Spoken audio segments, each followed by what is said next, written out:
तर नमस्कार मित्रांनो, तुम्ही पाहतात मराठी भूमी. सध्या संपूर्ण महाराष्ट्रात एका लग्नाची जोरदार चर्चा सुरू आहे आणि ते म्हणजे इंदुरकर महाराजांच्या मुलीचं भव्य लग्न. या लग्नावर काही लोकांनी कौतुकाचा वर्षाव केला तर काहींनी खर्चावर टीका केली. पण लग्नानंतर आता असं सत्य समोर आलं आहे ज्यामुळे सर्वत्र नव्या चर्चांना सुरुवात झाली आहे. लोकांच्या मनात एकच प्रश्न होता, इंदुरकर महाराजांचा जावई नेमका कोण आहे? ज्ञानेश्वर यांचा विवाह साहिल चिलप यांच्यासोबत मोठ्या थाटामाटात पार पडला.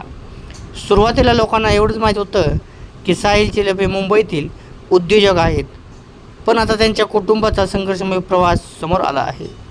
मिळालेल्या माहितीनुसार साहिल चिलप यांचं मूळ कुटुंब हे पुणे जिल्ह्यातील जुन्नर तालुक्यातील काठेड गावचं आहे.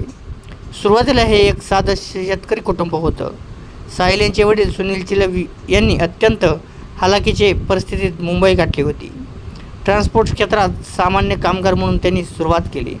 नंतर ट्रक घेतला, नंतर दुसरा आणि हळूहळू त्यांनी मोठं लॉजिस्टिक साम्राज्य उभं केलं.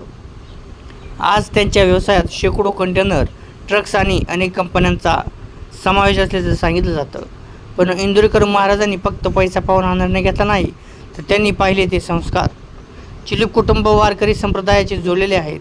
दरवर्षी वारकऱ्यांसाठी सेवा, अन्नदान आणि भक्तीचं वातावरण त्यांच्या घरात पाहायला मिळालं. महाराज आणि चिलप कुटुंबाची ओळख अनेक वर्षापासून होती आणि याच विश्वास, संस्कार आणि अध्यात्माच्या नात्यातून हे लग्न ठरवल्याचं सांगितलं जात आहे. सोशल मीडियावर त्यांच्या संपत्तीबाबत मोठमोठे आकडे चर्चेत आहेत, मात्र अधिकृत आकडे समोर आले नाहीत. एकीकडे भव्य लग्न तर दुसरीकडे संघर्षातून उभं राहिलेलं कुटुंब, यामुळे या विवाहाची चर्चा राज्यभर रंगली आहे. तर मित्रांनो, तुम्हाला काय वाटतं? इंदुरकर महाराजांनी घेतलेला निर्णय योग्य आहे का?